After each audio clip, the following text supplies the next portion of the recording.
Bismillahirrahmanirrahim. Assalamualaikum warahmatullahi wabarakatuh. Yang terhormat, Ibu Cut Putri Sylvia Chandra SE selaku coach, yang saya hormati Bapak Purwono Eskep selaku mentor, dan yang saya hormati Bapak Ibu penguji di seminar rancangan aktualisasi saya pada hari ini. Adapun judul rancangan aktualisasi saya adalah optimalisasi konsumsi tablet tambah darah pada remaja putri di Desa Kaloy, Kecamatan Tamiang Hulu. Sebelumnya, terima kasih atas kesempatan yang diberikan kepada saya. Saya, Dwi Permatasari, peserta pelatihan dasar CPNS Angkatan 3 Kelompok 4, Instansi Pemerintah Kabupaten Aceh Tamiang, Unit Kerja Puskesmas Tamiang Hulu sebagai seorang nutrisionis. Berikut adalah yang akan saya bahas selama seminar rancangan aktualisasi. Apa yang melatar belakangi rancangan aktualisasi ini? Sebagai seorang CPNS, harus wajib mengikuti namanya pelatihan dasar untuk menjadi agent of change di lingkungan kerjanya. Sesuai dengan Undang-Undang Nomor 5 Tahun 2014, seorang ASN wajib menerapkan nilai-nilai dasar berakhlak, manajemen ASN, dan smart ASN. Tenaga kesehatan, seorang nutrisionis merupakan pelayanan publik yang terus memberikan layanan yang terbaik untuk masyarakat. Dengan mewujudkan ASN yang profesional, dapat menyelesaikan isu-isu yang ada di wilayah kerja, terutama isu belum optimalnya konsumsi tablet tambah darah pada remaja putri. Apa tujuan aktualisasi ini? Yang pertama, mampu menerapkan nilai ASN, dapat menemukan isu-isu yang ada di wilayah kerja, turut serta mewujudkan fungsi ASN, ikut berperan dalam meningkatkan mutu puskesmas, dan ikut memaksimalkan kegiatan yang berhubungan dengan capaian kinerja seorang nutrisionis. Berikut adalah manfaat aktualisasi dari berbagai pihak. Sebagai ASN, Puskesmas Tamiang Hulu, Kepala Puskesmas, staf Puskesmas, dan stakeholder yang berhubungan terhadap pelayanan kesehatan. Ruang lingkup aktualisasi. Waktunya akan dilaksanakan pada tanggal 7 April sampai 20 Juni tahun 2022. Bertempat di Desa Kaloy, Puskesmas Tamiang Hulu, Pemerintah Kabupaten Aceh Tamiang. Sasarannya yaitu remaja putri yang ada di Desa Kaloy berusia 12-18 tahun. Berikut adalah gambaran umum Puskesmas Tamiang Hulu, di mana Puskesmas Tamiang Hulu merupakan puskesmas rawat inap yang memberikan fasilitas berupa upaya kesehatan masyarakat dan upaya kesehatan perorangan. Berikut adalah visi dan misi Puskesmas Tamiang Hulu. Adapun visi dari Puskesmas Tamiang Hulu adalah memberikan pelayanan kesehatan yang bermutu, santun, dan bertanggung jawab di Kecamatan Tamiang Hulu. Untuk menunjang visi tersebut, maka terciptalah misi. Misi yang pertama adalah mewujudkan masyarakat Tamiang Hulu yang memiliki perilaku sehat, meliputi kesadaran, kemauan, dan kemampuan hidup sehat. Yang kedua, mewujudkan masyarakat Tamiang Hulu yang mampu menjangkau pelayanan kesehatan bermutu. Yang ketiga, mewujudkan masyarakat Tamiang Hulu yang hidup dalam lingkungan sehat. Yang keempat, mewujudkan masyarakat Tamiang Hulu yang memiliki derajat kesehatan yang optimal, baik individu, keluarga, kelompok, dan masyarakat. Berikut adalah struktur organisasi di Puskesmas Tamiang Hulu. Saat ini, Puskesmas Tamiang Hulu dipimpin oleh Bapak Purwono Eskep. Berikut adalah nilai dasar organisasi yang ada di Puskesmas Tamiang Hulu, atau dikenal dengan TAHU. T adalah tanggung jawab dalam memberikan pelayanan kesehatan, A. Antusias dalam memberikan pelayanan kesehatan, H. Harmonis terhadap pasien dalam memberikan pelayanan kesehatan, dan U adalah unggul dalam pelayanan. Berikut adalah tugas, wewenang, dan kewajiban yang ada di Puskesmas, di mana kita ketahui tugas, wewenang, dan kewajiban adalah memberikan pelayanan kesehatan kepada masyarakat, sehingga tugas, wewenang, dan kewajiban tidak luput dari memberikan pelayanan untuk menunjang suatu indikator yang ada di Puskesmas. Berikut adalah bab 3 terkait dengan rancangan aktualisasi. Adapun isu yang saya angkat terkait dengan tupoksi saya sebagai seorang nutrisionis adalah yang pertama, terbatasnya sosialisasi pentingnya konsumsi tablet tambah darah pada remaja putri di Desa Kaloy, Kecamatan Tamiang Hulu. Hal ini keterkaitan dengan manajemen ASN.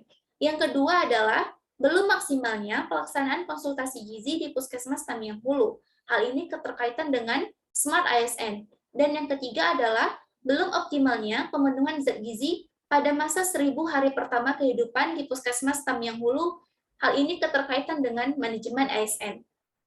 Saya akan menjelaskan secara singkat terkait isu yang pertama, yaitu terbatasnya sosialisasi pentingnya konsumsi tablet tambah darah pada remaja putri di Desa Kaloi, Kecamatan Tamiang Hulu. Berikut adalah data konsumsi tablet tambah darah pada remaja putri di Kecamatan Tamiang Hulu hanya 29%. Akan tetapi, untuk indikator kinerja gizinya harus 52%. Artinya hal ini masih di bawah indikator kinerja gizi masyarakat. Kenapa saya memilih Desa Kaloi? Karena merupakan lokus stunting. Apa yang terjadi ketika remaja putri tidak mengkonsumsi tablet tambah darah, maka akan kekurangan sel darah merah yang menyebabkan terjadinya anemia. Ketika anemia terjadi pada remaja putri, maka prestasi belajar akan menurun. Ketika prestasi belajar akan menurun, kita akan kekurangan penerus bangsa.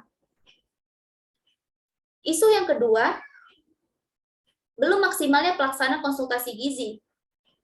Berikut adalah masih adanya masyarakat di Tamiang Hulu yang mengalami penyakit tidak menular. Hal ini yang kita ketahui, penyakit tidak menular menjadi penyebab kematian tertinggi, sehingga peran nutrisionis untuk memberikan konseling gizi belum maksimal, karena masih adanya masyarakat Tamiang Hulu yang mengalami penyakit tidak menular. Isu yang ketiga, belum optimalnya pemenuhan zat gizi pada masa 1000 hari pertama kehidupan. Indikator capaian kinerja gizi untuk prevalensi stunting hanya 21,1%. Dan alhamdulillahnya, Puskesmas Tamiang Hulu mencapai 2,6%. Akan tetapi, hal ini tidak boleh lengah terhadap tenaga kesehatan yang ada di Puskesmas Tamiang Hulu. Artinya, masih ada 38 orang balita yang mengalami permasalahan gizi. Sehingga perlu adanya pengawasan dimulai daripada masa 1000 hari pertama kehidupan, dimulai dari ibu hamil sampai anak usia 2 tahun. Berikut adalah penetapan core issue. Saya melakukan dengan teknik tapisan menggunakan USG, sehingga didapatkan isu yang paling mendesak harus kita selesaikan adalah isu yang pertama, terbatasnya sosialisasi pentingan konsumsi tablet tambah darah pada remaja putri di Desa Kaloi. Kenapa hal ini mendesak harus kita selesaikan?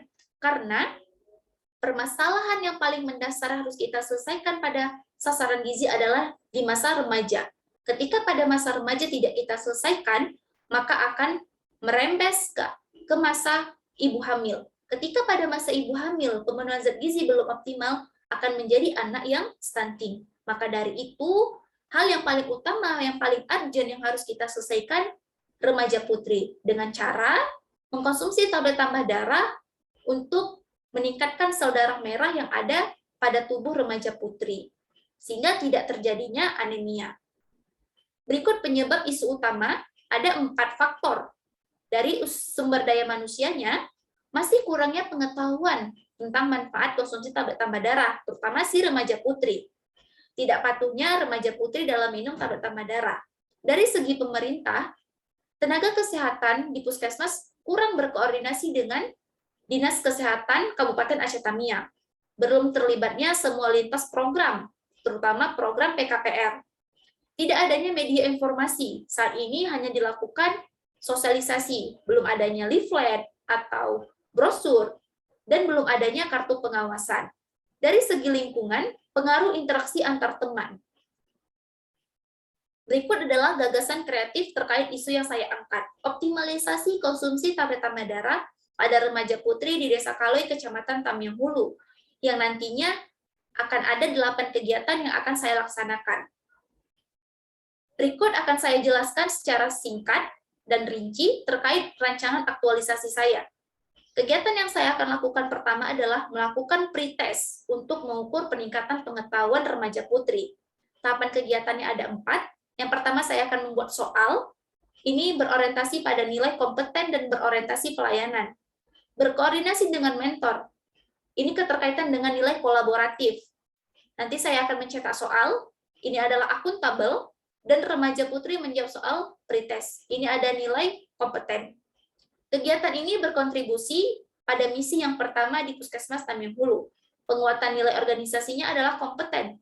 terus meningkatkan kompetensi diri untuk menambah pengetahuan tentang kesehatan pada remaja putri. Kegiatan yang kedua, saya akan melakukan bekerja sama dengan Dinas Kesehatan Kabupaten Aceh Tamiang untuk melakukan sosialisasi kepada remaja putri. Tahapan kegiatannya, membuat surat undangan untuk permintaan sebagai narasumber Dinas Kesehatan. Ini ada nilai akuntabel dan harmonis. Yang kedua, menyiapkan bahan presentasi seperti PPT atau infokus. Ini adalah adaptif. Yang ketiga, membuat absensi kehadiran peserta. Ini ada nilai akuntabel. Sosialisasi disampaikan oleh koordinator gizi. Ini ada nilai kolaboratif. Kegiatan ini berkontribusi pada misi yang keempat. Penguatan nilai organisasinya adalah kolaboratif. Bekerja sama dengan Dinas Kesehatan Kabupaten Aceh Tamiang untuk melakukan sosialisasi.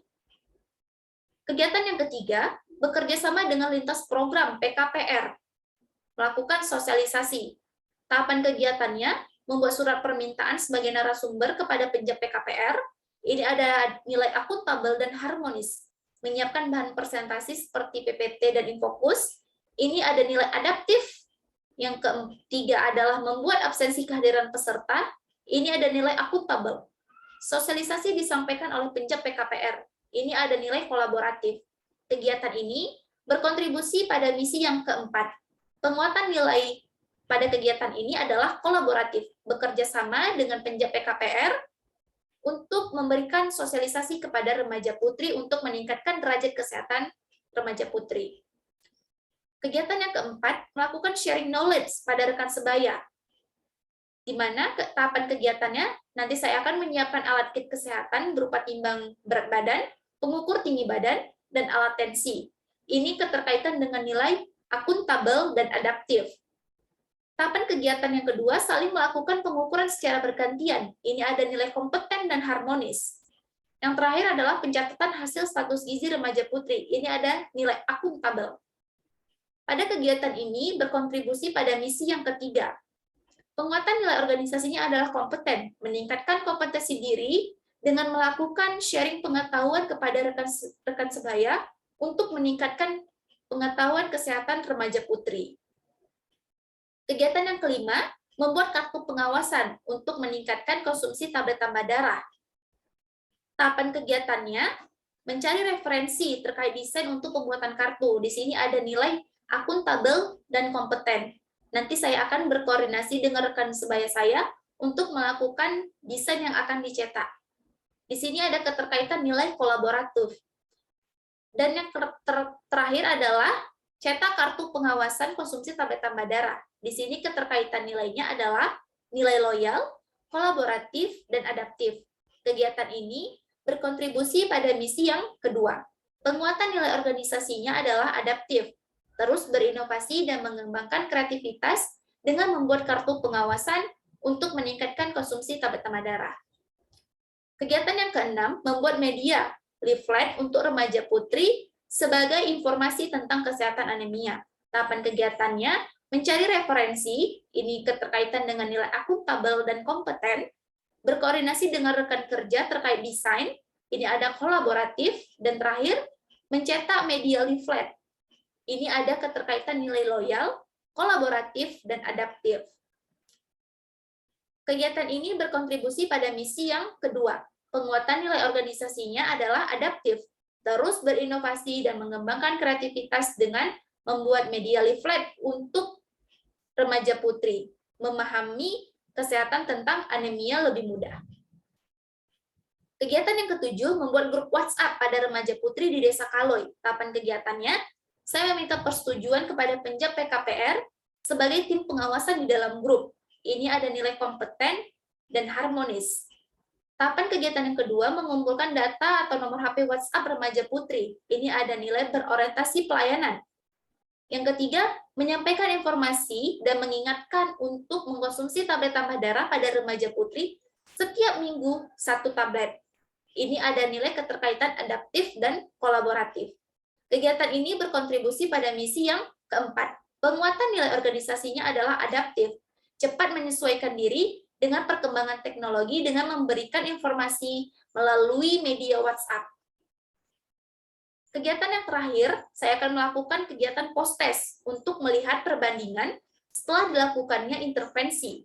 Tahapan kegiatannya, saya menyiapkan soal post-test, ini keterkaitan dengan nilai kompeten dan berorientasi pelayanan. Mencetak soal post-test, ini keterkaitan dengan nilai akuntabel. Remaja putri menjawab soal post-test, ini keterkaitan dengan nilai kompeten.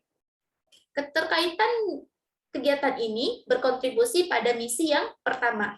Penguatan nilai organisasinya adalah kompeten. Terus meningkatkan kompetensi diri untuk menambah pengetahuan tentang kesehatan pada remaja putri. Berikut adalah rencana jadwal kegiatan aktualisasi saya.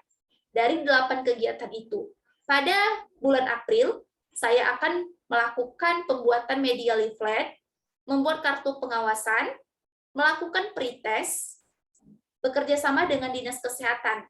Di bulan Mei, saya akan bekerja sama dengan lintas program PKPR, dan saya akan melakukan sharing knowledge, dan yang terakhir, melakukan kegiatan post-test di bulan Juni. Berikut adalah dokumentasi bersama mentor selama pembuatan draft rancangan aktualisasi dan bahan tayang. Terima kasih kepada Bapak Mentor yang selalu memberikan arahan dan masukan sehingga terlaksananya seminar rancangan aktualisasi ini dengan lancar. Sekian dan terima kasih. Lebih dan kurang saya mohon maaf. Wabillahi taufiq wa hidayah. Assalamualaikum warahmatullahi wabarakatuh.